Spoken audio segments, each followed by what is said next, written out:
দেখুন এটা হচ্ছে একটা গ্রুপ থিওরির প্রবলেম এবং এইটা ম্যাক্সিমাম পরীক্ষাতে এসেছে এবং পরীক্ষাতে আসার জন্য অঙ্কটা আমি দিয়েছি, ঠিক আছে। এবং এই পরীক্ষায় অঙ্কটা আসার জন্য অনেক রকমভাবে সলভ করে, যে কীভাবে সলভ হবে বা কী হবে, কী পরিস্থিতিতে হবে, কীরকমভাবে অঙ্কটা সলভ হবে সেটা দেখুন। একটা গ্রুপ থিওরির প্রবলেম, ঠিক আছে, এবং প্রবলেমটা যথেষ্ট ভালো এবং পরীক্ষাটা অনেকবার এসেওছে অনেকবার, ঠিক আছে। অঙ্কটা সোজা। দেখুন কী দিয়েছে, জিবি একটা গ্রুপ দেওয়া আছে যেখানে বলা আছে x comma y comma Z একটা জে এর মধ্যে এলিমেন্ট হচ্ছে গ্রুপের, এবং দেওয়া আছে যে একটা ইকুয়েশন দেওয়া আছে যেখানে বলা আছে x comma y comma z হচ্ছে ইকুয়াল টু 1, ঠিক আছে। তাহলে আপনারা বলতে হবে যে which is the true option. Y x z মানে x comma y x y জেডের প্রোডাক্টটা 1 দেওয়া আছে, তাহলে বলতে হবে যে ওয়াই এক্স জেড কমা 1 না ওয়াই জেড এক্স কমা 1 হবে, ওয়াই জেড কমা 1 হবে না নট কোনোটাই হবে না। দেখুন এটা কিচ্ছু না, এটা সিম্পল অঙ্ক, ঠিক আছে, বেশি কিছু ভাবারও কিছু দরকার নেই। দেখুন আপনাকে দেওয়া আছে কি বলুন তো, x Y Z is equal to 1। আবার আমরা গ্রুপ থিওরি কী জানি বলুন তো, যে প্রতিটা এলিমেন্টারই তারা ইনভার্স এক্সিস্ট করে। এটা গ্রুপ থিওরির প্রপার্টি, তাহলে গ্রুপ থিওরি এই গ্রুপ প্রপার্টি হোল্ড করবে না। দেখুন তাহলে এক্স ওয়াই জেড একটা এলিমেন্ট দিয়েছে, তাহলে আমি কী করেছি এক্সের একটা গ্রুপ ইনভার্স নিয়েছি, লেফট ইনভার্স, ঠিক আছে, মানে এই দিক থেকে গুণা করেছি, তাহলে এক্স ইনভার্স। দেখুন এখানে এক্স আইডেন্টি হলো মানে identity element into y z. এবারে এই যে এক্স ইনভার্সটা নিচ্ছে, দেখুন এখানে লেফট দিক থেকে নিয়েছি, আমি এবারে রাইট দিক থেকে ইয়ে করবো, রাইট দিক থেকে এক্স নিচ্ছি, দেখুন এক্স ইনভার্স এক্স রাইট দিকে। সো আপনার হয়ে গেলো y z x equal to identity. So y z x equal to identity. So আপনার অপশন হয়ে গেলো ওয়াই জেড ইকুয়াল টু আপনি। দেখুন এটা আপনার যত বড় এলিমেন্ট হোক, এটা আপনাকে এক্স ওয়াই জেড দিয়েছে, তো দেখুন এটা যদি আপনি ক্লকওয়াইজ যান, মানে দেখুন X Y Z equal to identity, আর একটা 2 নম্বর হবে আপনার ওয়াই জেড এক্স। দেখুন প্রথমে ওয়াই, তারপর জেড, তারপর আবার এক্সে ঘুরে এলেন, y z x equal to identity হবে।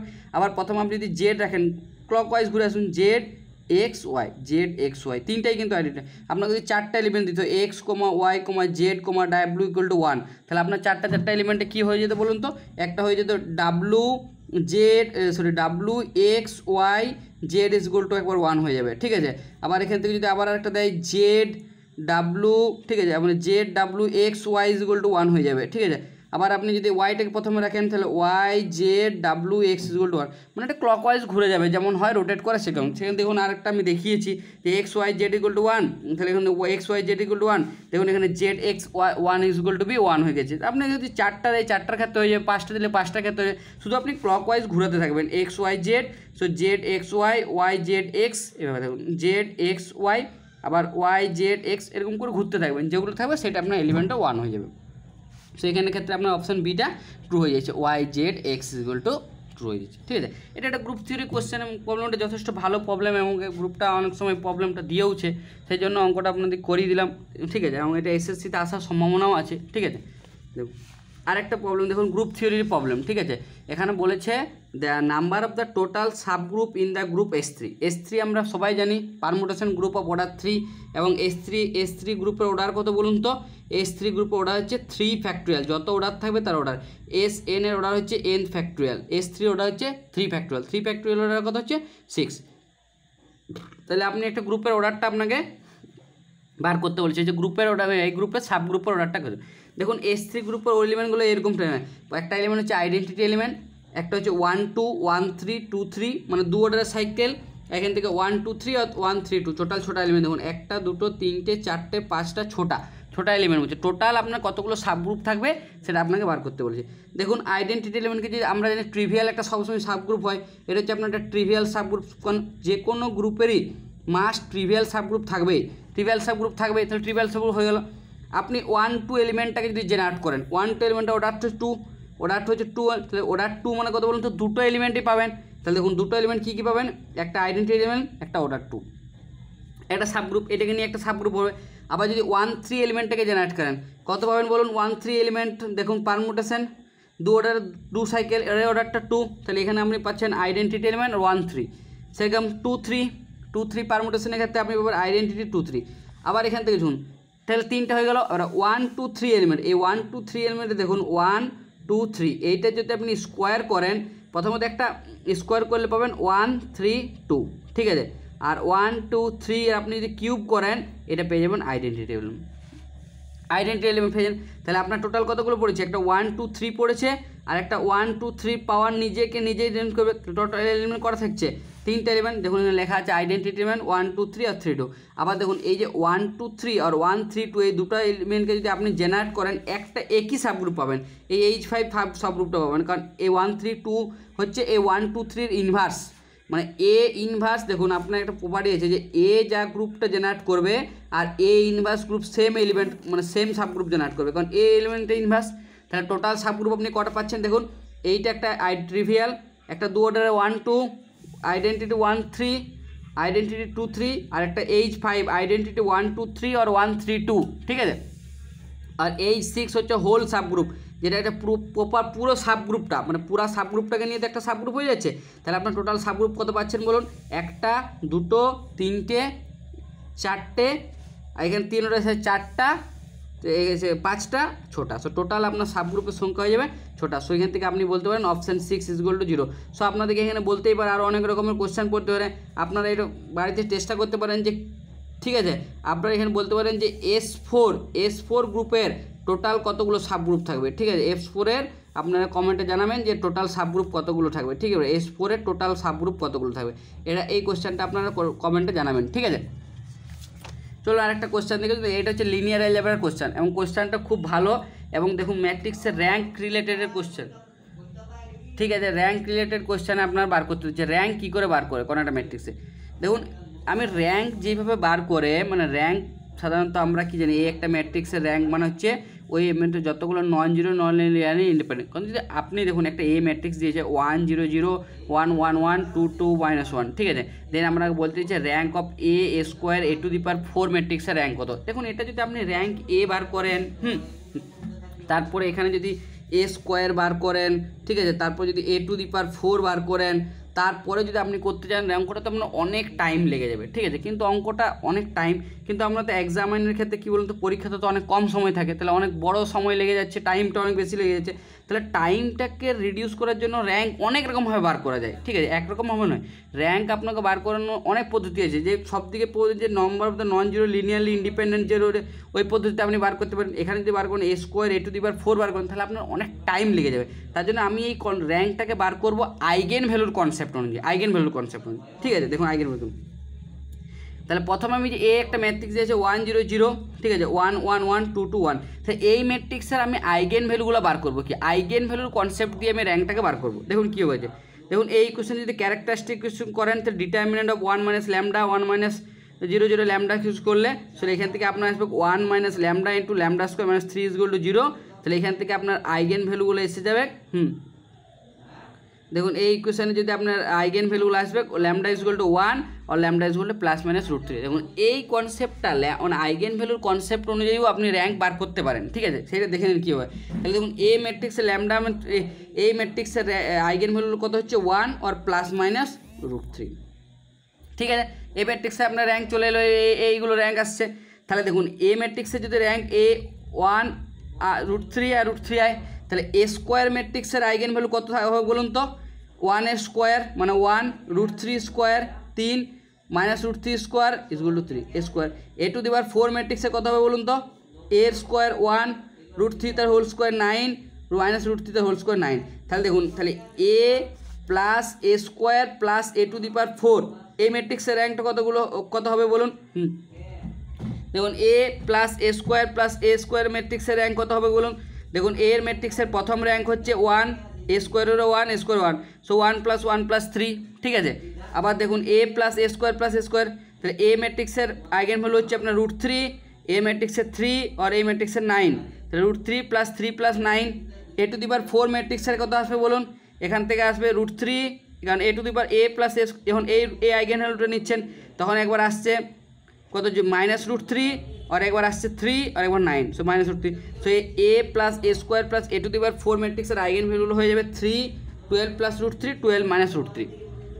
সো দেখুন এই যদি আপনি এখানে পুট করেন তিনটা আইগেন ভ্যালু নন জিরো, তাহলে আমি এখান থেকে যদি date of A + A² + A⁴ কত নন জিরো। এইটাই আমার চাই যে ডিটারমিনেন্টটা এই ম্যাট্রিক্সের নন জিরো হয়ে যায়। আর কোনো একটা ম্যাট্রিক্সে যদি ডিটারমিনেন্ট নন জিরো হয় তাহলে ম্যাট্রিক্সটার অর্ডার যত হয়ে যায় সেই ম্যাট্রিক্সটার র্যাঙ্ক হয়ে যায় সেটাই হয়ে যায়। তাহলে দেখুন a plus a square plus a to the power 4 এই ম্যাট্রিক্সের ডিটারমিনেন্টটা নন ইকুয়াল টু জিরো। তাহলে এই ম্যাট্রিক্সের অর্ডার কত, দেখুন ম্যাট্রিক্সটা আপনার 3x3 অর্ডার দিয়ে আছে। তাহলে আপনার rank of a plus a square plus a to the power 4 ম্যাট্রিক্সের র্যাঙ্ক কত হয়ে যাবে বলুন তো? কারণ যেহেতু ডেটটা নট ইকুয়াল টু জিরো তাহলে এই ম্যাট্রিক্সের র্যাঙ্ক হয়ে যাবে আপনার 3। যত ম্যাট্রিক্সের অর্ডার হয়ে যাবে সেটাই হবে আপনার ওই ম্যাট্রিক্সের র্যাঙ্ক। ঠিক আছে, সো এখান থেকে আপনার option A is the answer. ঠিক আছে, দেখুন আরেকটা অঙ্ক, এটা হচ্ছে ক্যালি হ্যামিল্টনস থিওরামকে ইউজ করে ক্যালি হ্যামিল্টনস থিওরামের অঙ্ক, এবং এই অঙ্কটা ম্যাক্সিমাম সংখ্যক এক্সামাইনাররা দেয় এবং কীভাবে কোয়েশ্চেনটা সলভ করবেন ইজিলি। ঠিক আছে, এবং শর্ট মেথডে, অত বড় করে লাভ নেই। ক্যালি হ্যামিল্টন থিওরামটা ওই জন্য রেডি করে দিয়েছে যে অত বড় করার দরকার নেই, ছোটো ছোটো পদ্ধতিতে আপনাকে করতে হবে। ঠিক আছে, দেখুন কী দিয়েছে, এ একটা ম্যাট্রিক্স দিয়েছে এখানে 1 2 -1 3। তাহলে আপনাকে বলেছে যে a square minus 3a plus 5 into identity matrix is equal two কোন ম্যাট্রিক্সটা হবে। ঠিক আছে, আপনাকে এটা বার করতে বলেছে যে a square minus 5i into এই ম্যাট্রিক্সটা ইজ ইকুয়াল টু কোন ম্যাট্রিক্সটা হবে, 3i - 5। ঠিক আছে, দেখুন এই ম্যাট্রিক্সটা দেখুন আপনাকে দিয়েছে 1 -1 -1 2 1 5 2 7 1 2 -1 3 1 0 -1। ঠিক আছে, কনভার্টটা আপনাকে বার করবে। দেখুন এই ম্যাট্রিক্সটা দিয়েছে 1 2 -1 3। ঠিক আছে, তাহলে এই ইকুয়েশনটা আপনি ক্যারেক্টারিস্টিক ইকুয়েশনটা বার করেন 1 - ল্যামডা 2 × 1 ডিটারমিন করলে আপনার আসবে s lambda square minus 4 lambda 5 = 0। আবার আমরা কি জানি বলুন তো, যেহেতু একটা ম্যাট্রিক্স যদি স্কোয়ার ম্যাট্রিক্স হয় মানে n × n অর্ডারের হয় তাহলে আমরা ক্যালি হ্যামিল্টন থিওরামকে ইউজ করতে পারি। ক্যালি হ্যামিল্টন থিওরামটা কি বলুন তো, ক্যালি হ্যামিল্টন যে এভরি স্কোয়ার ম্যাট্রিক্স স্যাটিসফাই করবে ইজ ওন ক্যারেক্টারিস্টিক ইকুয়েশন। এর ক্যারেক্টারিস্টিক ইকুয়েশন কত বলুন তো, lambda square minus 4 lambda plus 5। তাহলে ও প্রত্যেকটা স্কোয়ার ম্যাট্রিক্সে স্যাটিসফাই করবে, তাহলে এও স্যাটিসফাই করবে। তাহলে এ যদি স্যাটিসফাই করে দেখুন কত আসবে, a square minus 4a plus 5 into identity matrix = 0। কিন্তু আপনাকে বার করতে বলেছে দেখুন কত, a square minus 3a 5i = 0। ঠিক আছে, দেখুন তাহলে আপনি যদি এখান থেকে a square minus 4i plus 5i = 0 পান, তাহলে দেখুন এখান থেকে আমি একটা a যদি কমিয়ে দিই তাহলে a square minus 3a plus 5 × a = কত পাবো, a পাই যাবো। এবার একটা a যদি আপনি এদিকে মানে এখান থেকে 3a মাইনাস a যদি করেন তাহলে এইটাকে এদিকে নিয়ে গেলে a square minus 3a plus a। এবার এর মানটা কত বলুন, 1 2 -1 3। তাহলে 1 2 -1 3 মানে আপনি সহজেই পেয়ে যাচ্ছেন যে a ম্যাট্রিক্স, এটা a ম্যাট্রিক্স হয়ে যাবে। তাহলে এর মান আপনার দেওয়া আছে 1 2 -1 3। সো এখান থেকে আপনার দেওয়া আছে যেটা অপশান সিতে দেখুন দেওয়া আছে 1 2 -1 3। সো এখান থেকে আপনারা বলতে পারেন option C is the correct answer. ঠিক আছে, দেখুন এটা আর একটা অঙ্ক দিয়েছে র্যাঙ্কের সঙ্গে অ্যাডজয়েন্ট ম্যাট্রিক্সের কী সম্পর্ক, কী করে আপনি অ্যাডজয়েন্ট অফ ম্যাট্রিক্সের র্যাঙ্ক সহজে বার করবেন সেটা বার করতে দিচ্ছে। ঠিক আছে, দেখুন প্রথমেই আমরা জানি যে একটা ম্যাট্রিক্সের ডিটারমিনেন্ট অফ অ্যাডজয়েন্ট অফ এ কত হয় বলুন তো, আমি সেম আইগেন ভ্যালুর কনসেপ্ট দিয়ে বার করব। ঠিক আছে, এটা হয় ডেট এ তার whole to the power n-1, এই কনসেপ্টটাকে ইউজ করে দেখুন এটা বার করব। দেখুন এ একটা ম্যাট্রিক্স দিয়েছে 1 1 0 0 0 1 1 0 1। তাহলে আপনাকে বলতে হচ্ছে rank of adjoint of A cube ম্যাট্রিক্সের কত হবে। দেখুন এই ম্যাট্রিক্সে যে 1 1 0 0 0 1 আর 1 0 1 এই ম্যাট্রিক্সে যদি আপনি ডিটারমিনেন্ট বার করেন এই ম্যাট্রিক্সের ডিটারমিনেন্টটা হয়ে যাবে আপনার 1। দেখুন এই ম্যাট্রিক্সের ডিটারমিনেন্টটা হয়ে যাবে 1, যেটা হচ্ছে অবশ্যই নট ইকুয়াল টু 0। আবার আমরা কি জানবো তো, adjoint determinant of adjoint of A ম্যাট্রিক্সের হয় ডেট এ তার whole to the power n-1। আমরা তো একটা ম্যাট্রিক্সে n অর্ডার হলে যেটা জানি। তাহলে দেখুন নিশ্চয়ই অ্যাডজয়েন্ট অফ এ কিউব ম্যাট্রিক্সের ডিটারমিনেন্ট কত হবে বলুন তো, কারণ দেখুন এখানে ডেট এ ছিল তাহলে ডেট এ তার whole to the power n। তাহলে এখানে যে আপনার এ কিউব আছে তাহলে কত হবে, ডেট এ কিউব তার whole to the power n-1। ঠিক আছে, আবার দেখুন এখানে n এর মানটা দেখুন তাহলে det A whole to the power cube. আবার ডেট এর আমরা প্রপার্টি জানি যে det of A B equal to কত হয় বলুন তো, ডেট এ গুণা ডেট ই। তাহলে ডেট অফ এ কিউবটাকে আমি কি লিখতে পারি, ডেট এ গুণা ডেট এ গুণা ডেট এ, তিনটাকে গুণা করতে পারি। So det A so det A তার whole to the power n-1। ঠিক আছে, তাহলে 3 det equal to 3 det A 3 to the power n-3 to the power n। আবার দেখুন n এর মান হচ্ছে এখানে কত বলুন তো 3। তাহলে এখান থেকে কী লিখতে পারি, det A whole to the power 3 থেকে 9 মানে 6 det A. So adjoint of এর মানটা হচ্ছে ডেট এ তার হোল টু দি পাওয়ার 6। আবার দেখুন আমার এখানে শুধু চাই যে নন জিরো হচ্ছে না হয়নি, এইটা আমার যদি চাই। দেখুন এ ম্যাট্রিক্সের ডিটারমিনেন্টটা কত বলুন তো, নট ইকুয়াল টু 0। তাহলে আপনি কি বলতে পারেন যে determinant of adjoint of A cube ম্যাট্রিক্সের ডিটারমিনেন্টটা কত হবে, কারণ ডেট এ নন জিরো। সো এইটা হচ্ছে আপনার নট ইকুয়াল টু 0 হয়ে যাবে। ঠিক আছে, সো আমি এখান থেকে কী বলতে পারি, determinant of adjoint A cube ম্যাট্রিক্সের ডিটারমিনেন্টটা নট ইকুয়াল টু জিরো। আবার আমার সেম প্রপার্টি, যেহেতু একটা ম্যাট্রিক্সের ডিটারমিনেন্টটা নন ইকুয়াল টু জিরো হয়, তাহলে আপনার তার ম্যাট্রিক্সের র্যাঙ্ক হয়ে যাবে কত, ওই ম্যাট্রিক্সের অর্ডার। আবার দেখুন এ ম্যাট্রিক্সের অর্ডার দিয়ে আছে 3x3 অর্ডারের, তাহলে নিশ্চয়ই অ্যাডজয়েন্ট আবার এ কিউব, তাহলে এ কিউব ম্যাট্রিক্সও 3x3 হয়ে যাবে। আবার অ্যাডজয়েন্ট অফ এ কিউব ম্যাট্রিক্সও আপনার 3x3 হয়ে যাবে। তাহলে আপনার rank of adjoint of A cube ম্যাট্রিক্সের র্যাঙ্ক কত হয়ে যাবে, সো 3, এখান থেকে 3 হয়ে যাবে। সো এখান থেকে আপনি বলতে পারেন option A is the correct. So এখান থেকে আপনার অপশান এ হচ্ছে আপনার কারেক্ট হয়ে যাচ্ছে, ঠিক আছে। দেখুন এইটাও একটা খুব ভালো প্রপার্টি, এটা হচ্ছে একটা লিনিয়ার অ্যালজেব্রার কোশ্চেন এবং কোশ্চেনটা যথেষ্ট ভালো অঙ্ক দিয়েছে।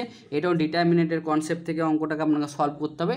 দেখুন কীভাবে করছে, দেখুন কী দেওয়া আছে, এ এবং বি হচ্ছে 2 ম্যাট্রিক্স দেওয়া আছে, যে ম্যাট্রিক্সের অর্ডার দেওয়া আছে 3, এবং A square B is equal to দেওয়া আছে আইডেন্টিটি ম্যাট্রিক্স। তাহলে আপনাকে বলছে যে which is the true option, A is a non singular, A is a singular, A B is a singular এবং det of A B is equal to 0, আপনার কোনটা true. আবার আপনারা জানেন যে একটা ম্যাট্রিক্স নন সিঙ্গুলার মানে বলতে চাইছি যে ডিটারমিনেন্ট অফ এটা হচ্ছে নন ইকুয়াল 0, আর সিঙ্গুলার ম্যাট্রিক্স মানে হচ্ছে ডিটারমিনেন্ট অফ এটা হচ্ছে 0। এই ম্যাট্রিক্স সিঙ্গুলার ম্যাট্রিক্স, তার মানে ডিটারমিনেন্টটা 0। দেখুন কী কী দেওয়া আছে, আপনার দেওয়া আছে এ একটা ম্যাট্রিক্স 3x3 অর্ডারের, বি একটা ম্যাট্রিক্স 3x3 অর্ডারের, ঠিক আছে। আর দেওয়া আছে A square B is equal to identity matrix I3 matrix. তাহলে আপনি যদি কিন্তু উভয় পক্ষে ডিটারমিনেন্ট নেন, দেখুন কী আসছে যে ডিটারমিনেন্ট, কারণ ডিটারমিনেন্ট লাগাতেই পারি, তো determinant of A square B is equal to determinant of I3। আমরা কি জানি একটা আইডেন্টিটি ম্যাট্রিক্সের ডিটারমিনেন্ট কত হয় বলুন তো, 1, তো সবাই জানে। তাহলে আপনি এখান থেকে কী পাচ্ছি, দেখুন determinant of A square B is equal to 1। আবার আমরা determinant of A B is equal to কত জানি, determinant of A B is equal to det of A into det of B. So A আর বিকে আলাদা আলাদা করতে পারেন, সেখান থেকে কী লিখতে পারেন, det of A square into det of B. তাহলে আপনি এখানে det A square into det B করতে পারেন। আবার ডেট স্কোয়ারের প্রপার্টি অনুযায়ী det A into det A, so det A তার whole square into det B is equal to 1। তাহলে আপনি এখানে দেখুন দুটা নন জিরো এলিমেন্টের গুণফল হচ্ছে 1। তাহলে আপনি এইটা কনফার্ম গ্যারেন্টি দিতে পারেন যে দুটা নন জিরো এলিমেন্টে কেউ জিরো নয়, ঠিক আছে, কেউ 0 নয়। তাহলে আমি কিন্তু কী লিখতে পারি, সো ডেট এ তার whole square not equal to 0, কারণ ডেট অফ বি স্কোয়ারটাও নট ইকুয়াল। কারণ যদি দুটো ম্যাট্রিক্সের অর্ডারটা যদি 0 হয়ে যেত, তাহলে দেখুন একটা এলিমেন্ট, একটা ডিটারমিনেন্টটা 0 হয়ে যেত, সেখানে 0 নয়। তাহলে আপনি কী বলতেন যে ডেট অফ এ স্কোয়ারটা not equal to 0, so det of B স্কোয়ারটাও নট ইকুয়াল টু 0। তাহলে আপনি এখান থেকে কী বলতে পারেন যে যেহেতু ডেট, তাহলে এখান থেকে ডেট অফ এটা নট ইকুয়াল টু 0, তাহলে এখান থেকে ইমপ্লাই করছে কী বলুন তো, যে A is a non singular matrix, and also imply করছে যে B is a det of B not equal to 0, so B is a non singular matrix, ঠিক আছে। আবার দেখুন তাহলে আপনি এখান থেকে বলতে পারেন, দেখুন অপশান এটা আপনার কারেক্ট হয়ে গেল যে A is a non singular. দেখুন বি আছে বি ইজ এ সিঙ্গুলার, এটা তো হবে না। আবার বি ইজ এ সিঙ্গুলার, এটাও হবে না। দেখুন determinant of A B is equal to 0, এটা কী করে হয়, দেখুন এ ম্যাট্রিক্সের আর বি ম্যাট্রিক্সের দুটাই ডিটারমিনেন্টটা কী বলেছে, নন জিরো, মানে 0 নয়, 0 নয়, দুটাই নন জিরো। তাহলে নিশ্চয়ই ডেট অফ এ বি সমান কী লিখতে পারেন, ডেট এ ইন্টু ডেট ই। যদি দুটাই নন জিরো হয় তাহলে নিশ্চয়ই ডিটারমিনেন্ট অফ এ বিটাও আপনার নন জিরো হয়ে যাবে, কারণ কোনো এলিমেন্ট এটাও নন জিরো, এটাও জিরো নয়, এটাও জিরো নয়। তাহলে দুটো নন জিরো এলিমেন্টের প্রোডাক্ট কখনো জিরো হতে পারে না, ঠিক আছে, এটা রিয়েল নাম্বার আছে। তাহলে এ আর বি দুটাই non zero, so det of A বিটাও আপনার নন জিরো হয়ে যাবে। সো আপনি এখান থেকে বলতে পারেন অপশান ডি ইজ দাও ফলস। সো আপনি এখান থেকে হয়ে যাক option A is the correct answer, ঠিক আছে। আর দেখুন এটা হচ্ছে একটা গ্রুপ থিওরির কোশ্চেন, গ্রুপ থিওরির কোশ্চেন খুব ভালো কোশ্চেন দিয়েছে এবং এইটা আমরা ম্যাক্সিমাম সময় ভুল করি এবং কোশ্চেনটা আপনি সলভ করে দেখতে পারেন এবং ভালো কোশ্চেন, ঠিক আছে। কী বলেছে দেখুন, the number of the idempotent element in the group Z12 আমরা সবসময় জানি একটা group property, group theory property করে, তাহলে তার মধ্যে একটা আইডেম্পোর্টেন্ট এলিমেন্ট আপনাকে বলতে চাইছি, তার তর্ক হলো আইডেম্পোর্টেন্ট এলিমেন্ট থাকবে। অপশানে দেওয়া আছে 1, 2, বি, ঠিক আছে, 0, এখানে আইডেন্টি এলিমেন্ট, কটা অপশান থাকবে, ঠিক আছে। দেখুন একটা এলিমেন্টকে আইডেম্পোর্টেন্ট এলিমেন্ট কখন বলা যাবে বলুন তো, যখন ওই ম্যাট্রিক্সটা এ স্কোয়ার ইজ ইকুয়াল টু এ হবে। কোনো একটা এলিমেন্টের স্কোয়ার করার পরেও যদি ওই এলিমেন্টটা ঘুরে থাকে সেই এলিমেন্টটাকে আইডেন্টিটি এলিমেন্ট বলে, ঠিক আছে। দেখুন একটা element A is called an idempotent element if যদি A square is equal to A হয়, A square is equal to A, তাহলে এ বিলংস টু জি দেওয়া আছে, কারণ এ একটা এলিমেন্ট, জি এর মধ্যে এ স্কোয়ার ইজ ইকুয়াল টু এ। এবার আইডেম্পোর্টেন্ট এলিমেন্টে আমরা কি জানি, যদি একটা গ্রুপের প্রত্যেকটা এলিমেন্টের, অর্থাৎ এভরি এলিমেন্ট অফ এ জি এর প্রতিটা এলিমেন্টের মধ্যে কী বলুন তো, তার ইনভার্স এলিমেন্ট আছে। তাহলে ইনভার্স দিয়ে আপনি যদি এ হচ্ছে গ্রুপের এলিমেন্ট, সো এ ইনভার্স আপনার এক্সিস্ট করছে, সেই ইনভার্স যদি আপনার এক্সিস্ট করে কী করে বলুন তো, তাহলে A square is equal to idempotent property. তাহলে এ ইনভার্স বোথ সাইড যদি আপনি গুণ করেন, কারণ প্রত্যেকটা এলিমেন্টে ইনভার্স আছে, তাহলে এখান থেকে এ ইনভার্স ইন্টু এ, আবার এখান থেকে আপনার এটা পড়েছে এ ইনভার্স যদি গুণ করেন তাহলে আইডেন্টিটি এলিমেন্ট, তাহলে আপনার পড়েছে A is equal to identity element. So A is equal to identity element, এই আপনার যে কোনো এলিমেন্ট ছিল তাহলে A is equal to identity element, তাহলে আইডেন্টিটি এলিমেন্ট হয়ে গেলে তো এ ইজ হচ্ছে অনলি আইডেন্টিটি এলিমেন্ট। অর্থাৎ আপনাকে যে কোনো গ্রুপ থিওরি দিয়ে জি প্লাস যে কোনো একটা যদি গ্রুপ হয়, গ্রুপ থিওরির প্রত্যেকটা এলিমেন্টের মধ্যেই অনলি ওয়ান আইডেন্টিটি এলিমেন্ট থাকবে, অনলি ওয়ান আইডেন্টিটি এলিমেন্ট, ঠিক আছে। শুধু একমাত্র একটাই আইডেন্টিটি এলিমেন্ট, এর থেকে বেশি আইডেন্টিটি এলিমেন্ট গ্রুপ থিওরিতে থাকতে পারে না, অনলি ওয়ান